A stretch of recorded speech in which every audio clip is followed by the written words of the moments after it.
기도로 시작하도록 하겠습니다. 음, 하나님 감사합니다. 무더운 여름 주님께서 휴식을 허락하여 주시고 또한 이렇게 가을이 오고 있는 이 날씨 가운데 온전히 주님께서 주시는 은혜를 사모하며 눈에 보이지 않는 하나님의 그 은혜를 우리가 깨우치고 기억할 수 있는 이 귀한 시간을 허락하여 주심을 감사합니다. 말씀 가운데 주님의 크고 놀라운 은밀한 그 비밀을 우리가 깨닫게 해주시고 또한 우리 닫혀져 있는 이 마음들이 주님의 말씀을 들을 때에 새로운 영적인 놀라운 그 은혜가 우리 가운데 깊이 새겨지게 하여 주셔서 하나님께서 주실 것들에 대한 기대가 넘치게 하여 주시고 또 우리 삶에 힘과 능력이 임할 수 있는 은혜의 시간 되게 하여 주옵소서. 오늘 이 시간 같이 기억하게 해주시고 우리 모든 성도님들 함께 참여하여서 이 말씀의 온전한 은혜를 모두 같이 누릴 수 있도록 역사하여 주옵소서. 모든 말씀 예수님의 이름으로 간절히 기도합나이다. 아멘. 네, 오늘은 이제 예레미야하고 이제 예레미야 애가 우리 두 개의 말씀을 좀 보도록 하겠습니다. 우리가 이제 예언서를 이제 보게 되면 우리가 보통 이제 생각을 해야 될 게 뭐냐면 이스라엘 백성들이 지금 현재 시대상으로는 망했죠. 그래서 다른 나라 가운데 심판을 당해서 지금 자기 나라 가운데 없어요.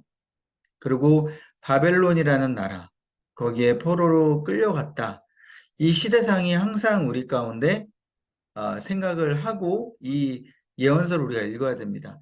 그러다 보니까 이 예언서가 굉장히 좀 딱딱하게 느껴질 수도 있고, 그리고 때로는 너무 극적인 이런 표현들, 그리고 굉장히 좀 감정적인 부분들이 또 많기 때문에 좀 읽으시면서 나와는 좀 상관없는 마음으로 좀 생각이 들 수는 있는데 실상은 우리가 뭐 나라가 망하지 않고 뭐 어떤 특별한 굉장한 어떤 큰 어려움이 없다고 하더라도 실상은 이 하나님께서 이 예언서 가운데 주시는 그 마음이 우리 현재 이 시대 가운데 영적인 어두움 시대 그리고 기독교에 대한 박해가 있는 시대 박해라는 건 뭐 못 믿게 하는 그런 박해라기보다는 인정받지 못하는 이런 시대, 또 복음의 영향력이 없는 이 시대 가운데 주신 말씀임을 우리가 먼저 생각을 하고 말씀을 읽으시면 너무 좋을 것 같아요. 자, 그러면 이제 예레미야를 한번 들어가 볼게요.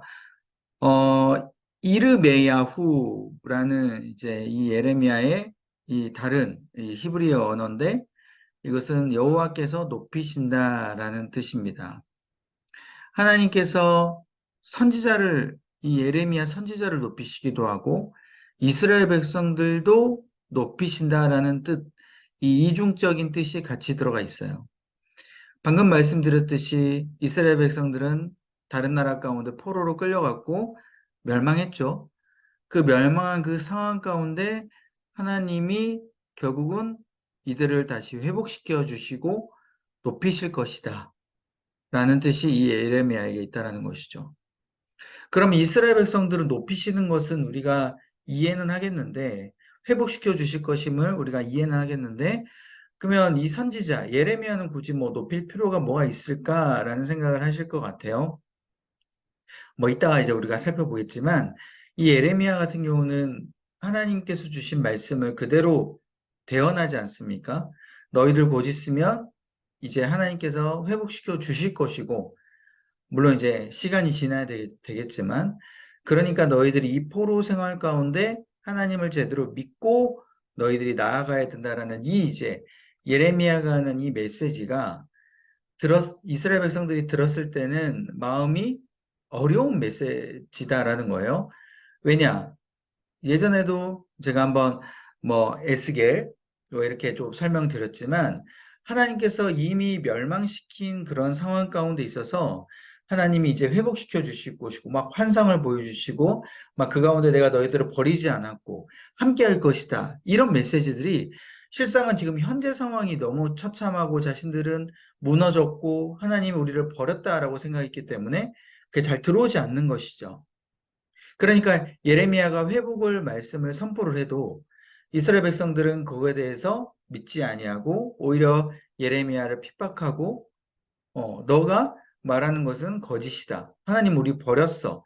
라고 단정하면서 완전히 이제 닫혀진 마음이 계속 있다라는 것이죠. 그러니까 이제 그런 예레미야를 바라보는 하나님의 마음도 마찬가지고 또 그런 이스라엘 백성들, 닫혀진 이스라엘 백성들을 바라보는 하나님의 마음도 굉장히 힘들고 찢어지고 마음이 아픈 그런 이제 마음이 있다라는 것을 여러분들이 기억하시면 될 것 같아요. 자, 그래서 주제를 한번 보세요. 지금 유다 백성의 멸망 심판 직전에 하나님의 심판 예언이 임했습니다. 그러니까 이제 시대상은 예레미야가 이제 이미 멸망한 이후에 주로 이제 많이 하나님의 메시지를 대언을 하지만 그 전에 앞부분에 있어서는 멸망하기 직전에 하나님의 심판 예언이 예레미야에게 임해요. 실상은 예레미야가 원래 뭐 태어날 때부터 선지자로 택하여졌다 뭐 그런 사람이 아니라 이스라엘 백성과 똑같은 사람으로서 그렇게 고통받고 있다가 하나님께서 갑자기 예레미야를 선택해 주시고 그 예레미야를 통하여서 하나님의 심판 예언이 임하고 하나님의 마음이 들려진다라는 것이죠. 그리고 이후에 이스라엘 백성들이 온전히 멸망당하는 사건이 역사가 펼쳐지죠. 그 이후에 이제 예레미야가 아까 처음에 말씀드렸듯이 하나님께서 회복시켜 주실 것임의 그 메시지를 계속해서 선포를 합니다. 그게 예레미야 이제 초반 조금 넘어서 이제 계속 그게 선포가 되는 것이죠. 근데 플러스 너희들이 이렇게 멸망한 건 하나님이 너희들을 버리지 않았다. 그러니까 우리가 하나님 앞에 다시 한번 나아가야 됨을 이 예레미야가 계속 호소를 해요. 그런 상황 가운데 실상은 예레미야가 굉장히 고독합니다. 다른 어떤 그 이스라엘 백성들 중에 물론 뭐 숨겨진 사람들도 있었겠지만 성경 말씀에 적어도 나온 사람들 중에는 예레미야 편이 거의 없어요. 아예 없어요. 그러니까 예레미야가 말하는 것에 대해서 누구도 동의하거나 지지해주지 않으니까 이 예레미야 마음은 이제 힘들고 혼자서 고군분투하면서 싸우는 그런 장면들이 나오는 것이죠. 그래서 밑에 보세요. 요시야 왕 때부터 이 예레미야가 사실은 이제 계속해서 이제 나오고 있는데 사실은 이제 맨 처음에 요시야나 그다음에 여호아하스 이때는 이제 예레미야는 굳이 물론 이제 태어났겠지만 예레미야는 굳이 뭐 메시지를 뭐 전하진 않았습니다. 이때 우리가 잘 아는 이사야 선지자, 이사야 선지자가 주로 많이 이야기를 했고 그러다 보니까 이때는 예레미야가 하나님의 부르심을 받고 말씀은 선포하지만 이때 당시에는 예레미야가 주목받지 못했던 시기라고 생각할 수 있어요. 특별히 여러분 보세요. 이 마지막 왕들 보면 여호아스 그리고 여호야김 그리고 여호야긴 그리고 시드기야 이 세 명의 왕들 요시아 빼놓고 이 마지막 이 세 명의 왕들은요. 네 명의 왕들은 공통점이 있어요. 제가 적어놨는데 어떻게 말년이 어떻게 됩니까? 여호아스는 애굽 왕에게 죽고요. 여호야김은 바벨론에게 포로로 끌려가고 긴도 바벨론에게 포로로 끌려가고 시드기야도 바벨론의 돈이 뽑히고 끌려갑니다. 첫 번째 여호아스만 빼놓고 이 세 명의 왕들은 다 바벨론에게 끌려갔어요. 왜 바벨론에게 끌려갔냐? 첫 번째 이 여호아스는 당시에 애굽 나라가 이 오직 바벨론에게 대항할 수 있는 강대국이다라고 생각해서 여호와스는 이제 좀 반대로 이 바벨론에게 이제 붙었어요. 바벨론에게 여호와스는. 근데 애굽이 느고가 너무 화가 난 거예요. 바벨론에게 지금 너희들이 붙어? 지금 애굽이라는 나라가 굉장히 자신들이 강대국이라고 생각하고 자신감이 뿜뿜인데 그 가운데 있어서 이 바벨론이라는 나라 신흥 강대국이 애굽을 자꾸 위협하는 순간 가운데 여호아하스가 바벨론에게 붙은 거예요. 그러니까 애굽 왕 느고가 화가 난 거죠. 그런 상황 가운데 이 애굽 왕 느고가 올라옵니다. 바벨론을 이제 치러 올라가는 것이죠. 그때 당시에 이 여호아스가 애굽 왕을 맞서다가 죽게 되는 거예요. 그런데 이 나머지 이 세 명 왕들 여호야긴, 시드기야 이 마지막 세 명 왕들은요. 하나님께서 바벨론을 통하여서 이 세계를 지금 지배하려고 다 계획을 짜 놓으셨는데 이들은 그 가운데 심판을 믿지 못하고 예레미야가 그렇게 막 애타게 선포함에도 불구하고 그 말을 듣지 아니하고 예레미야를 고립시키고 그리고 거짓 선지자들의 말을 듣고 그래서 바벨론은 곧 우리들을 통하여서 무너질 것이다 라는 이런 거짓 메시지를 믿어버렸던 것이죠. 그러니까 바벨론의 편에 서서 하나님 앞에 회개하고 순종해야 될 왕들이 그러지 아니하고 바벨론을 오히려 배척해 버리니까 하나님께서 바벨론을 택하여 주셔가지고 이제 이스라엘 백성들을 무너뜨린 것이죠. 근데 보세요. 여호야김, 그러니까 기회를 줬어요. 여호야김 때 한 번 끌려갔죠. 그 아들인 여호야긴이 아버지가 그렇게 바벨론에 끌려간 거 보면 아, 나는 바벨론에게 줄을 서야겠다. 편이 돼야겠다라고 생각해야 되는데 아버지가 그렇게 멸망당한 걸 보고도 정신 못 차리고 끝까지 바벨론에게 대항하다가 또 끌려가요. 얼마 아니다 끌려가죠. 그러니까 마지막 또 시드기야. 이 시드기야는 요시야. 이 맨 처음에 이 요시야 왕의 이제 셋째 아들인데 이 시드기야도 보세요. 자신의 조카가 이미 끌려갔고 자신의 형도 요야김 형도 끌려갔고 그러다 보니까 그걸 보고 깨우쳐야 되는데 똑같이 깨우치지 못하고 바벨론에게 대항하다가 마지막에 두 눈이 뽑히고 끌려가는 그런 이제 상황이 펼쳐진 것이죠. 그러니까 이 세 명의 왕들, 물론 앞에 여호와스도 이제 물론 끌려가긴 했지만 이 마지막 이 세 명의 왕들을 보면요. 아, 하나님께서 택하신 나라, 그리고 하나님께서 말씀하신 것에 대해서 거기에서 우리가 깨우치지 못하면 내가 합리화를 시킨다라는 거예요. 아, 하나님은 내 편이야. 하나님은 나와 언젠가 계속 함께 하실 거야. 내가 잘못한 것도 깨우치지 못하고, 내가 하나님 앞에 말씀에 순종하지 한 것도 깨우치지 못하고, 내가 그러한 마음을 가지고 하나님께 원하시는 그 방향성에 대해서 내가 반항하고 오히려 딴 데로 갈 수 있다라는 것이죠. 예레미야의 설을 보면은 이게 너무나도 잘 드러나게 되어 있어요. 하나님이 택하신 선민의 사상, 거짓 선지자들이 말하는 너무나도 달콤한 말.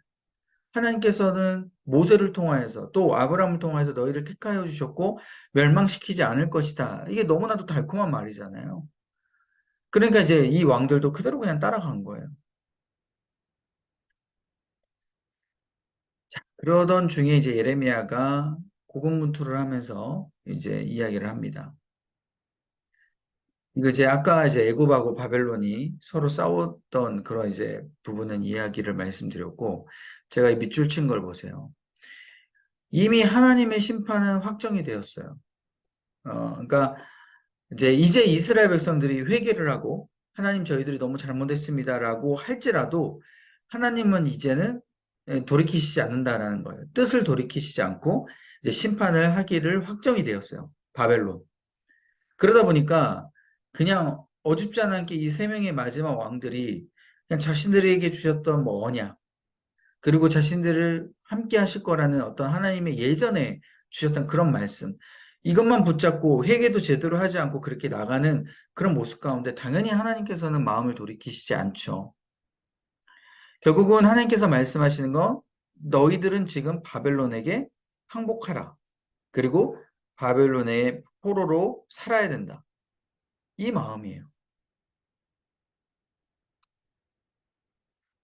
자, 그런 하나님의 선언 가운데 예레미야 선지자가 중간에 하나님이 왜 이렇게 선언하는지에 대한 그 이면의 마음을 깨닫게 돼요. 하나님은 지금 심판을 선언하고 확정짓고 또 회개하더라도 마음을 돌이키시진 않지만 그 이면에는 얘들이 내가 이렇게 경고하고 심판을 확정을 할 때 물론 상황은 돌이킬 수는 없지만 그럼에도 불구하고 이 이스라엘 백성들이 하나님 앞에 회개하길 바라고 하나님 앞에 돌아오기를 바라는 그 이면의 마음을 이 예레미야 선지자가 깨우쳤다라는 것이죠. 그 예레미야 선지자가 애끓는 마음으로 그래서 이스라엘 백성들에게 계속 선포하고 선언합니다.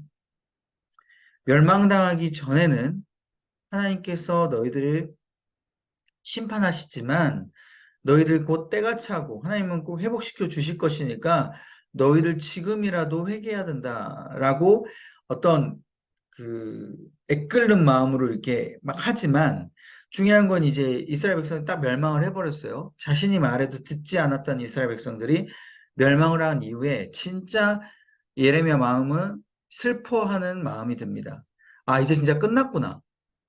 아, 혹여나 물론 예레미야도 알고 있죠. 이 상황을 돌이킬 수 없다라는 거. 그 전에.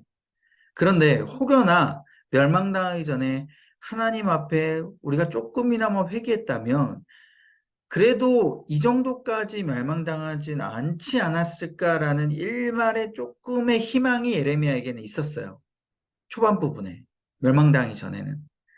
근데 이제 결국 멸망당한 딱 모습을 보고 엄청난 이제 그 이제 처참한 모습이에요. 이제 나중에 우리가 좀 살펴보겠지만 그 처참한 모습 가운데 딱 눈에 보니까 예레미야의 눈물이 흐르고 노래가 나오는 슬픈 노래가 나오는 그런 모습이 예레미야 가운데 나왔다라는 것이죠. 그래서 슬픈 노래 예레미야 애가가 지어지게 된 겁니다. 이스라엘 백성들이 멸망당하고 난 이후에 지어지게 된 것이죠. 그래서 이때는 예레미야 가운데 있어서는 먼저 멸망하기 전에 굉장히 하나님 앞에 마음을 받고 이스라엘 백성들에게 막 이제 선포하고 나아가는 그런 장면들이 이제 주로 많이 있고 이제 완전히 말인 것이죠. 근데 이제 멸망당하고 난 이후에 이 애가를 예레미야가 지었다라고 이러면 기억하시면 됩니다. 그래서 보시면 이게 크게 두 가지로 나와 있어요. 586년 유다 멸망 이전에는 예레미야 위주로 전개를 됐고 그리고 멸망당하고 난 이후 586년부터는 이 애가 위주로 전개가 됐다라고 여러분이 딱 이해하시면 돼요. 자, 그러니까 이 예레미야를 딱 볼 때 좀 이 자녀들과 이 부모들의 관계를 여러분들이 좀 생각하시면 될 것 같아요. 항상 하나님 우리 아버지시고 우리를 사랑하시는 그런 아버지의 부성애가 이 에레미야뿐만 아니라 그 앞선 이 말씀에도 다 이제 나와는 있죠. 그런데 실제적으로 이 예레미야가 이 부성애에 대한 이 아버지에 대한 그 애끓는 마음이 잘 담겨져 있어요. 특별히 이제 곧 있으면 멸망당하니까 이제 사지로 몰아넣는 거 아닙니까? 하나님이 이제 이스라엘 백성들을. 근데 어느 부모가 자신의 자녀를 사지로 몰아넣는 그런 부모가 어디 있겠어요? 그러니까 잘 되기를 바라는 그 마음 플러스 그리고 이들이 깨우치기를 바라는 그 마음 때문에 눈물을 머금고 이제 사지를 몰잖아요. 근데 그 사지를 몰기 전에 그 하나님의 결단과 그 고뇌 그것들이 너무 이 예레미야 가운데 잘 녹아져 있다라는 것이죠. 특별히 이제 예레미야는 이 부성애를 이제 결혼 생활과 더 연결해가지고 많이 설명을 합니다.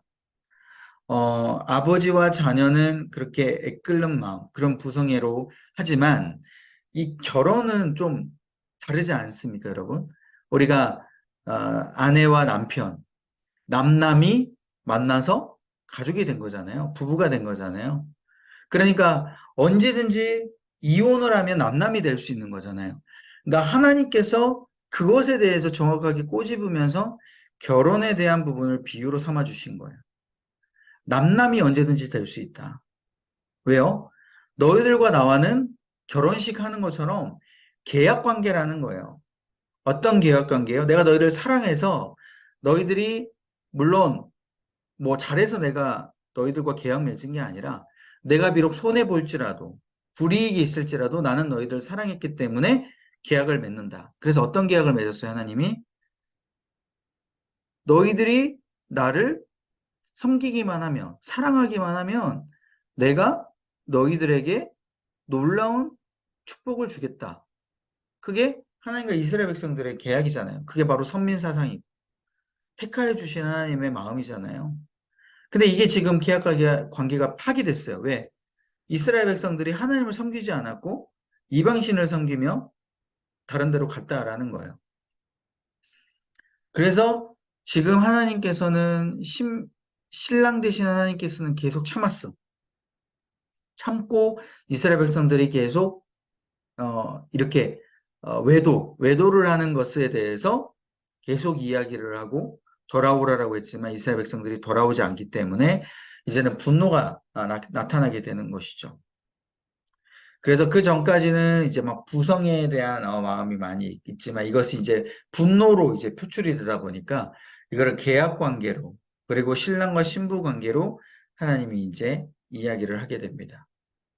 근데 결국은 신랑 신부의 관계일지라도 이거 지금 분노에 대해서 하나님이 이야기를 한 거지. 그리고 심판에 대해서 하나님이 강력하게 이야기를 한 거지. 그럼에도 불구하고 하나님에 대한 부성애가 여기 담겨져 있다라는 거예요. 그래서 보세요. 왕과 선지자들, 그리고 지도자들에 대한 강한 예언이 주로 담겨져 있어요.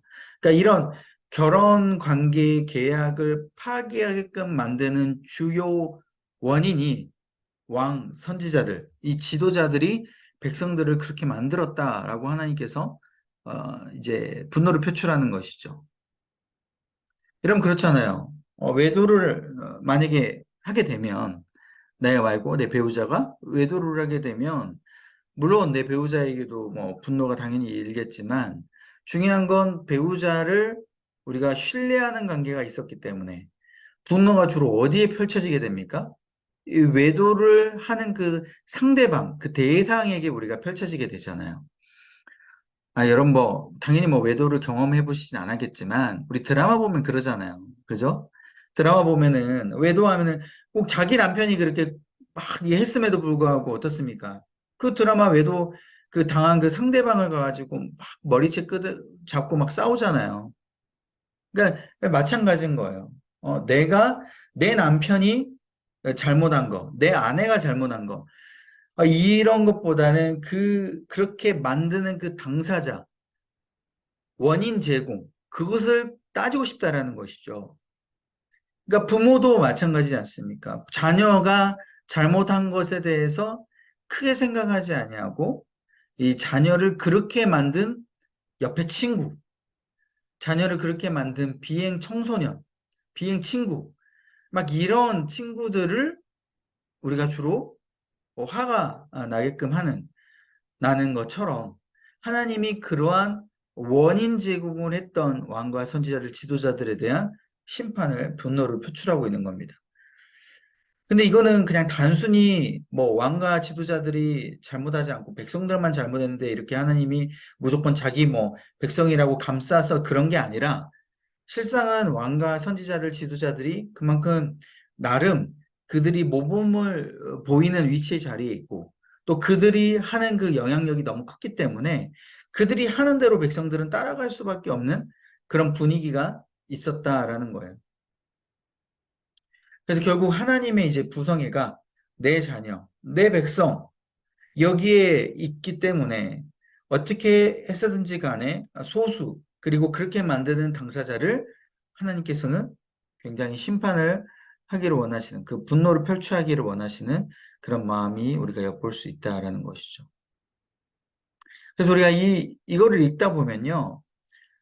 오히려 이 심판에 대해서 우리가 막 거절감을 당하고 막 하나님은 좀 정말 내가 좀 무서운 분이다 이렇게 생각할 게 아니라 오히려 하나님의 이 분노를 통하여서 우리가 어떤 생각을 가져야 돼요? 하나님이 진짜 나를 사랑하고 계시는구나. 하나님이 우리를 사랑하고 계시고 우리 가정을 사랑하고 계시고 그럼을 통하여서 이것에 대해서 우리가 조금만 잘못된 방향성을 갈 때에 그걸로 인해서 하나님에 대한 그 분노와 심판에 대한 표출이 나타나겠구나. 그렇게 좀 받아들여야 된다는 거예요. 그 다음에 26장부터 36장을 보면 미래에 대한 이제 소망을 제시하게 됩니다. 하나님께서 심판을 막 분노를 쏟아내다가 이제 하나님께서 희망을 다시 주시는 거예요. 내가 너희들을 회복시켜 주겠다. 근데 중요한 건 뭐예요? 하나님의 이 말씀을 거부하게 돼요. 믿지를 않는 거죠. 처음에 말씀드렸듯이. 그래서 밑에 보시면 비록 심판이 임하지만 이 포로 생활 가운데 소망을 찾다라는 거를 다 믿지 못해요. 이스라엘 백성 오히려 핍박을 합니다. 너가 지금 장난하냐? 하나님 우리를 버렸어. 그리고 바벨론은 가장 세. 이 현상을 보고 그렇게 판단하고 이야기를 하게 되는 것이죠. 그러니까 이때 이제 예레미야가 굉장히 핍박을 당하고 또 힘들어하게 됩니다. 그리고 특별히 이 여호야김, 이 시드기야 왕은 이 거짓 선지자들과 너무 밀착돼 있었기 때문에 예레미야가 말하는 것에 대해서 콧방귀도 안 껴요. 그냥 이 백성들과 그냥 한 마음으로 그렇게 나아가게 되는 것이죠. 그래서 우리가 주위에 있는 이 사람들과 그리고 하나님에 대한 정확한 말씀의 분별이 우리에게 너무 중요합니다. 내가 어떠한 말씀에 대해서 그 말씀이 지금 나에게 어떠한 의미로 다가오고 있는가. 또한 나를 안 좋은 방향성으로 끌고 가는 그렇게 영향력을 펼치는 내가 그런 사람들과 함께 혹시 사귀고 있지는 않는가.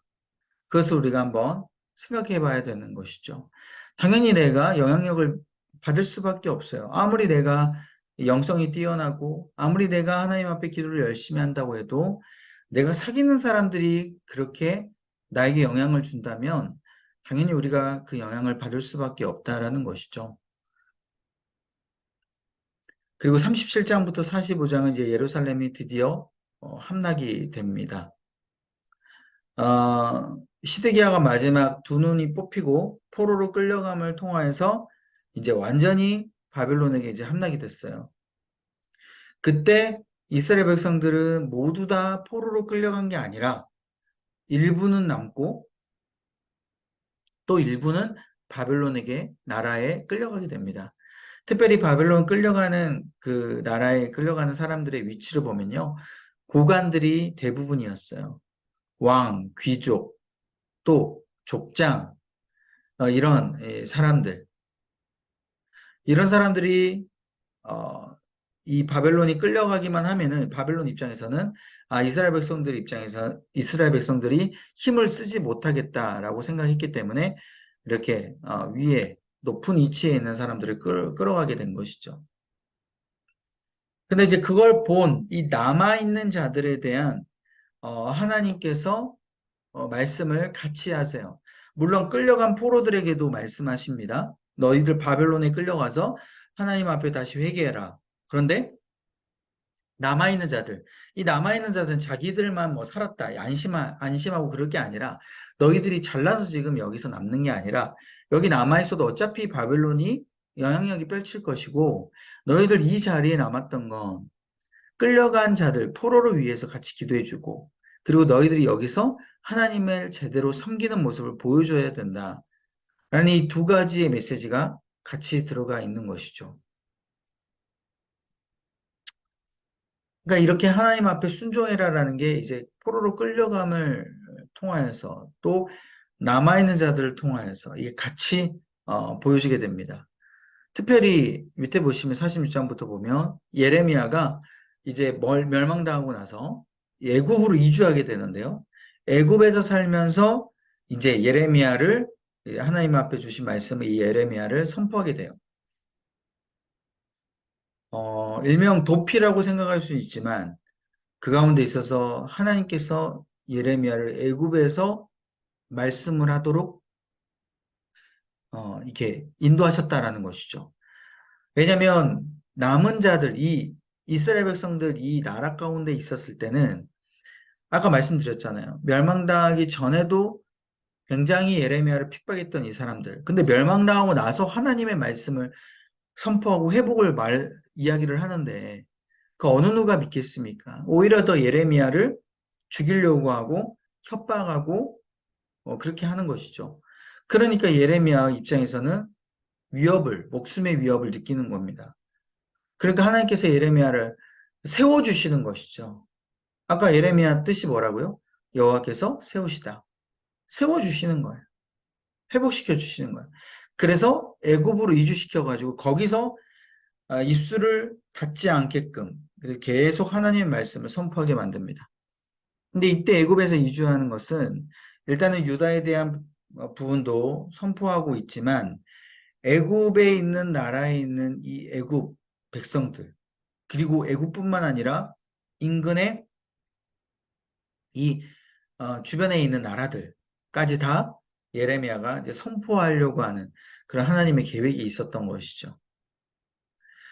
지금 바벨론에게 멸망당한 이스라엘의 모습을 너희들이 봤다면 너희들은 하나님 앞에 순종해야 된다.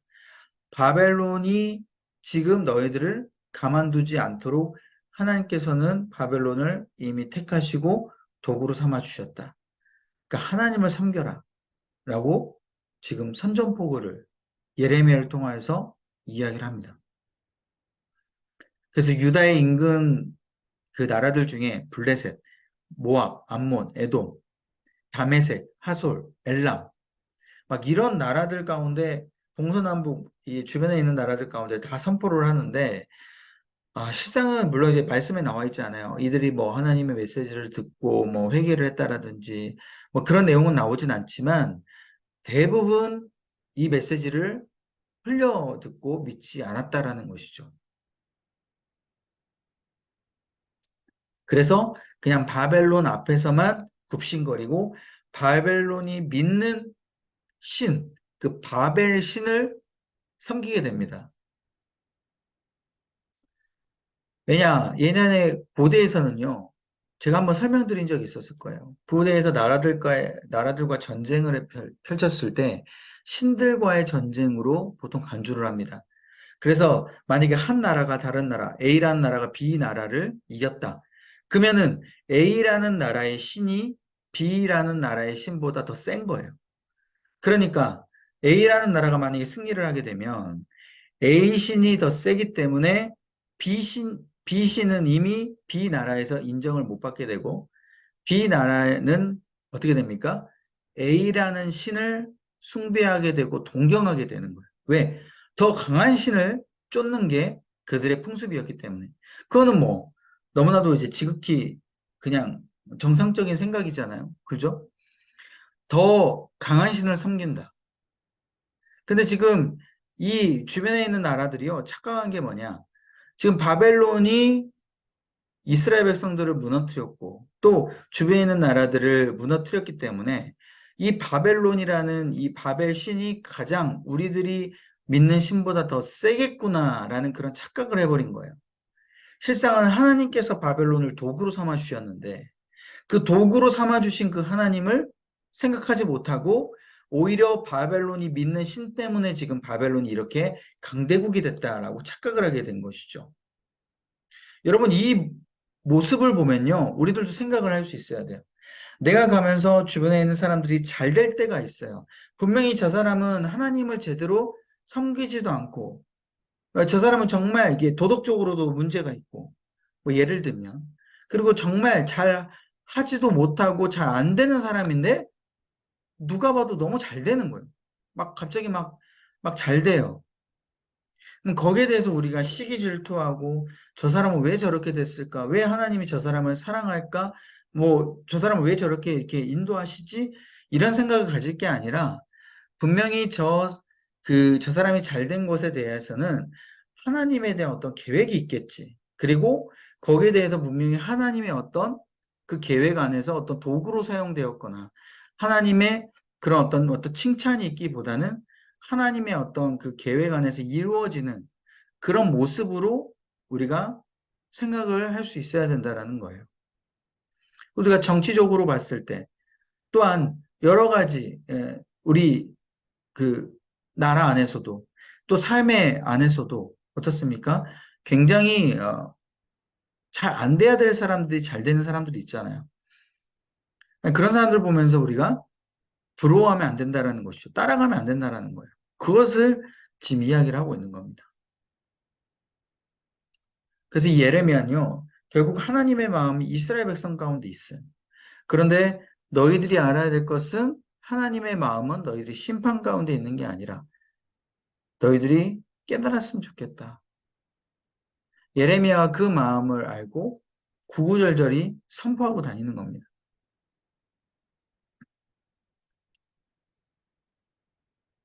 그 다음에 이제 애가인데요. 애가는 크게 소리 높여 울다. 아까 말씀드렸죠? 슬픈 노래. 그러니까 이스라엘 백성들이 멸망당하고 난 이후에 이 예레미야가 황폐화된 예루살렘 성을 보면서 슬퍼하면서 이 노래를 지었어요. 그리고 그 폐허가 된 모습을 보면서 아, 예전에는 하나님이 이렇게 우리나라를 예루살렘을 부강하게 해줬는데 회고가 담겨져 있어요. 보통 그러잖아요. 우리가 굉장히 힘들고 어려울 때 아, 우리가 왕년에는 이랬는데 예전에는 우리가 이랬는데 그런 우리가 생각들이 들 때 어떻습니까? 굉장히 슬프잖아요. 아, 내가 왜 지금 이렇게 됐지?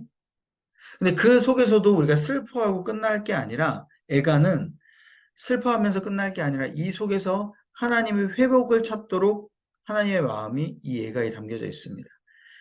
이거는 어떤 새드 엔딩이 아니에요. 슬픈 엔딩이 아니라 이 가운데 있어서 하나님이 다시 우리를 회복시켜 주시는 그것을 우리가 꿈꾸자라는 것을 이야기합니다. 그래서 왕년에 그랬는데 라고 끝나는 게 아니라 왕년에 그랬기 때문에 지금 현재 이렇더라도 앞으로 하나님께서 이렇게 해주실 거야 라는 것까지 애가가 전개가 된다라는 것이죠. 근데 굉장히 이때 시기는요, 이제 지금 살펴보겠지만 굉장히 처참하고 황폐했기 때문에 앞으로 이렇게 다시 이렇게 될 거야 라고 생각할 만한 그런 모습이 아니었어요. 그런데 예레미야는 하나님의 마음을 받고 그렇게까지 생각할 수 있도록 선포를 했다라는 겁니다. 자, 상황을 조금 설명드리면 당시에 예루살렘이 딱 멸망당하고 이스라엘 멸망당했을 때 직전에 보면 2년 동안 포위 공격을 당했어요. 멸망당하기 직전에. 그러니까 어떻게든지 아까 말씀드렸잖아요. 그냥 처음부터 바벨론에게 그냥 항복하고 바벨론을 그냥 포로로 그냥 끌려가면 그나마 먹을 거라도 잘 먹고 그냥 그 속에서 그냥 힘들더라도 좀 살 수 있을 텐데 굳이 하나님께서 우리를 바벨론으로부터 구원해 주실 것이다라는 어떤 헛된 희망을 계속 가지다 보니까 예루살렘 성 문을 닫고 2년 동안 버틴 거예요. 포위 공격을 2년 동안 당하다 보면요. 그 안에 먹을 식량이 어떻습니까? 당연히 떨어질 수밖에 없죠. 아무리 공격당하기 전에 밖에서 외부에서 먹을 것을 막 쟁겨놔도 그것은 이게 지속될 수가 없는 거잖아요. 그러니까 서로 어떻습니까? 너무나도 배고프고 굶주리고 이제는 굶어 죽는 상황까지 펼쳐지니까 이제는 제가 적어놨지만 여러분 말씀에 읽다 보면 서로가 그러니까 부모가 서로 이야기를 해요. 약속을 해요. 오늘 내가 너희 자녀를 잡아먹자. 그러고 나서 내일 너희 자녀를 우리가 잡아먹자. 이런 식으로 약속하는 일이 벌어지고 자녀를 잡아먹는 일까지 펼쳐지게 돼요. 그러니까 얼마나 잔인합니까? 근데 그렇게 서로 약속해가지고 오늘 내 자녀를 잡아먹었어. 근데 내일 돼서 너 자녀 잡아먹자라고 이야기하니까 그 어제 같이 약속했던 그 사람이 자기 자녀를 내놓지 않는 거예요. 그래서 서로 죽이고 싸우고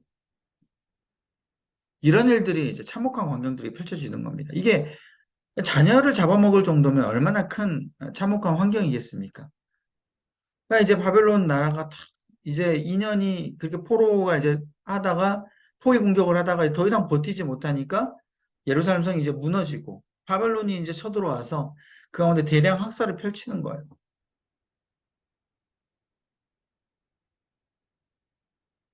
그래서 이 모습을 처음부터 끝까지 예레미야는 다 바라본 겁니다.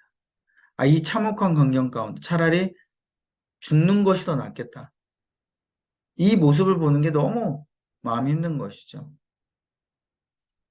그래서 분명히 예레미야도 알아요. 아, 하나님께서 지금 분노 가운데 우리를 이렇게 하고 계시는구나. 그런데 자기가 할 수 있는 건 아무것도 없어요. 이제 여기서 끝난 거예요. 아까 말씀드렸듯이 예레미야는 그래도 포위 공격할 때까지만이라도 이스라엘 백성들이 조금 회개하거나 이렇게 하면 하나님께서 조금이나마 우리의 모습을 조금이나마 불쌍히 여겨주시지 않을까 일말에 조금의 그런 기대가 있었는데 그렇지 못하고 결국 멸망당하는 모습을 보니까 이제 애통할 수밖에 없었던 것이죠. 그리고 이제 하나님께서 우리를 다시 이 폐허가 된 이곳에서 다시 하나님께서 우리를 회복시켜 주옵소서 그 마음을 담아서 애가를 부르게 됩니다.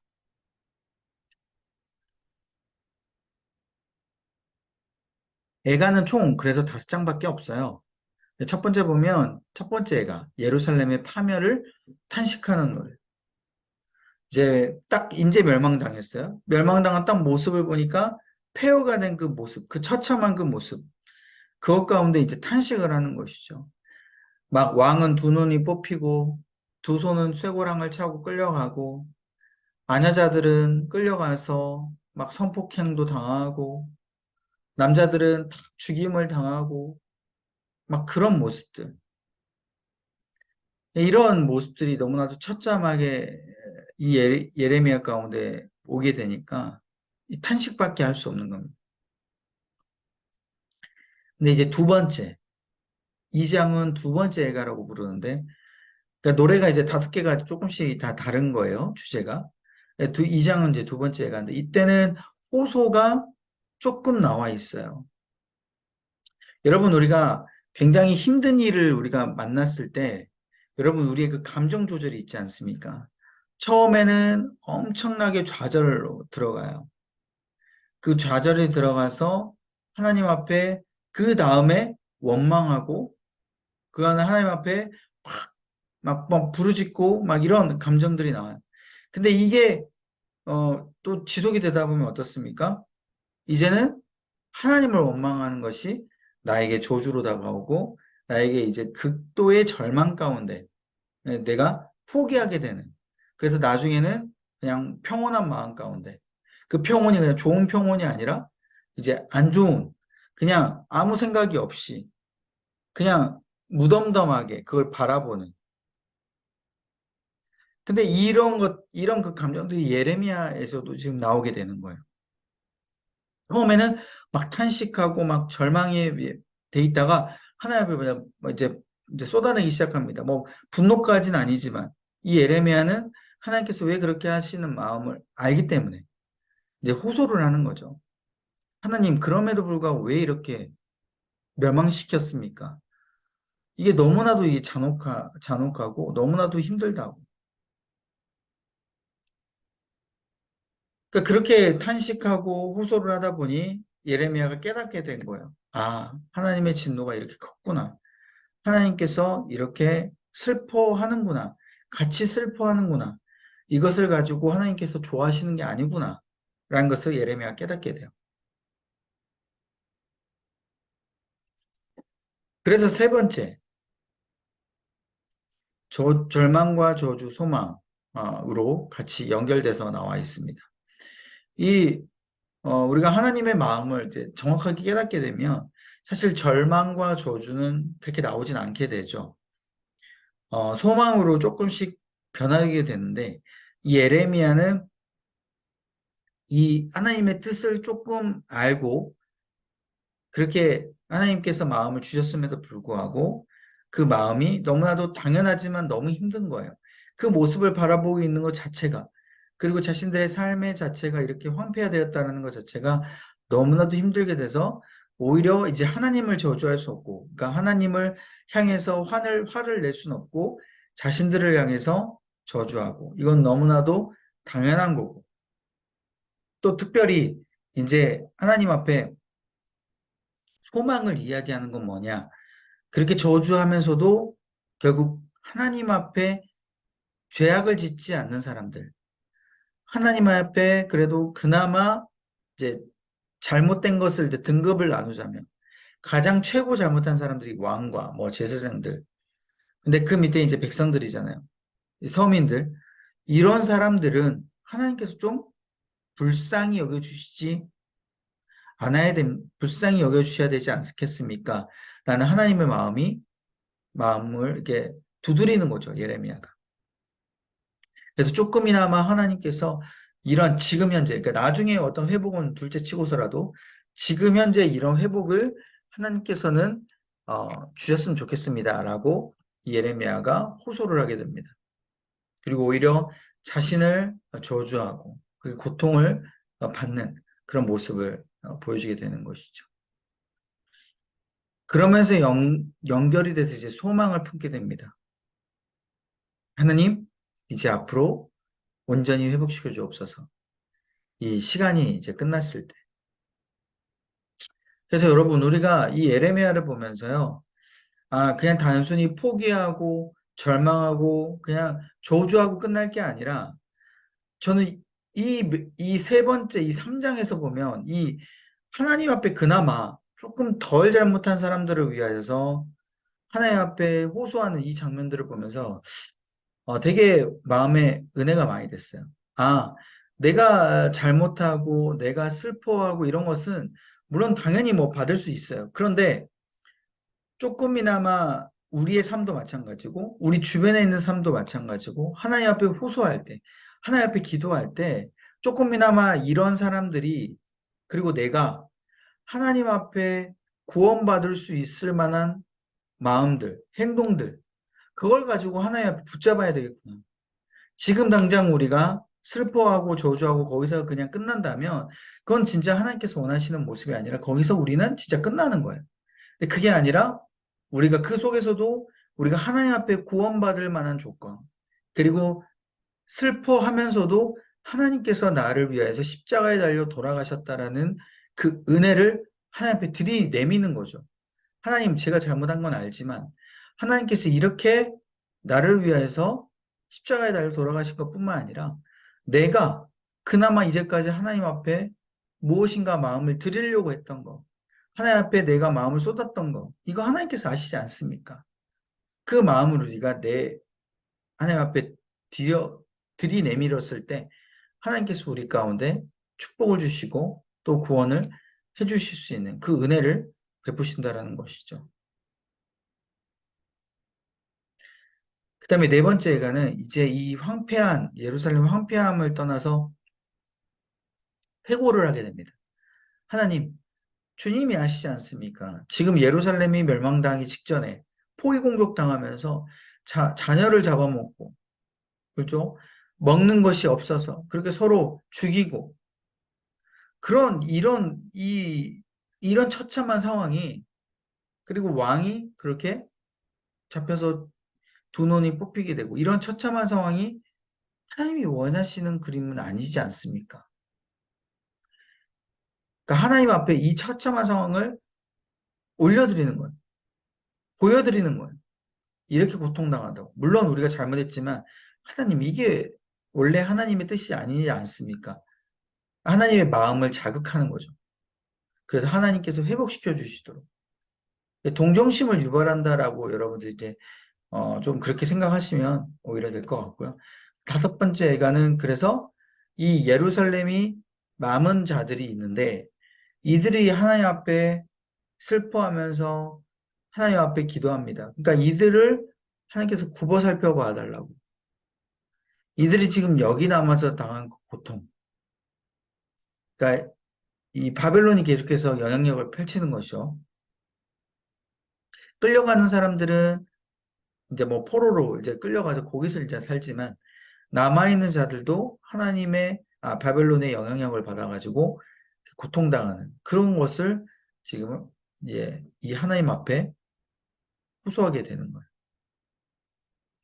그래서 마지막 하나님께 회개하면서 애통함으로 하나님께서 우리를 버리시지 않다라는 것을 계속 주지시켜 줍니다.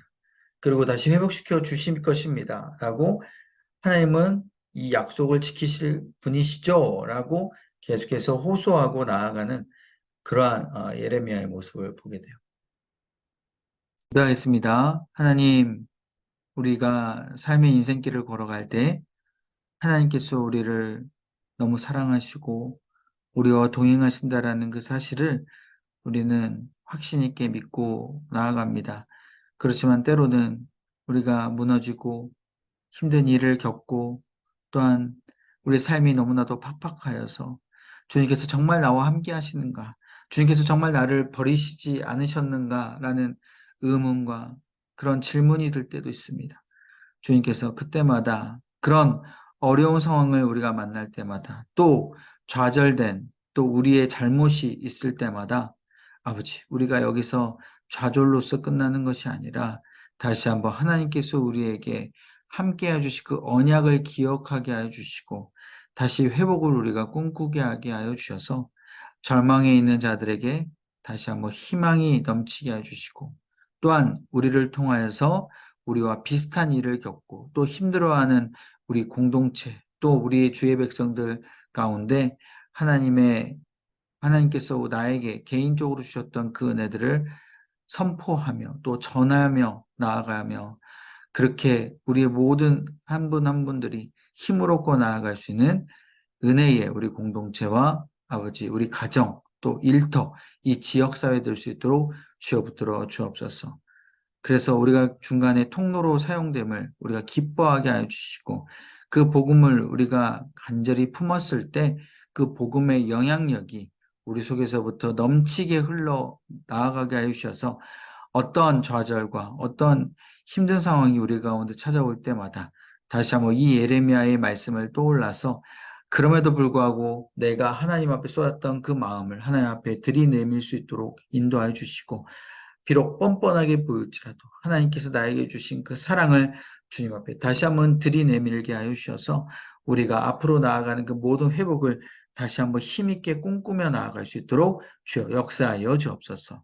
아버지, 우리 교구 안에 아버지 힘들어 하시는 우리 모든 우리 성도님들 주님께서 한 분 한 분 찾아와 주시고 닫혀진 그 마음이 열려지게 하여 주셔서 내가 너와 함께 있노라 다시 한번 말씀해 주시고 하나님께서 약속하셨던 그 언약이 파기되지 않았음을 다시 한번 떠올리게 하여 주셔서 온전히 부모님의 그 사랑을 다시 한번 깨우치며 느끼며 나아갈 수 있는 우리 모든 성도님들 될 수 있도록 인도하여 주옵소서. 여기 계신 아버지 말씀을 들었던 우리 12교구 성도님들 이제 예레미야를 읽고 애가를 읽을 때 다시 한번 하나님의 마음이 더욱더 깊이 새겨지게 하여 주시고 한 장 한 장 말씀을 읽을 때마다 그것이 나와 상관없는 말씀이 아니라 그 말씀이 나의 가정과 삶과 일터 가운데 특히 정말 적용되어서 온전히 하나님께 주시는 놀라운 비전과 은혜들이 풍족히 넘칠 수 있도록 인도하여 주옵소서. 이 모든 말씀 믿사하며 예수님의 이름으로 간절히 기도합나이다. 아멘.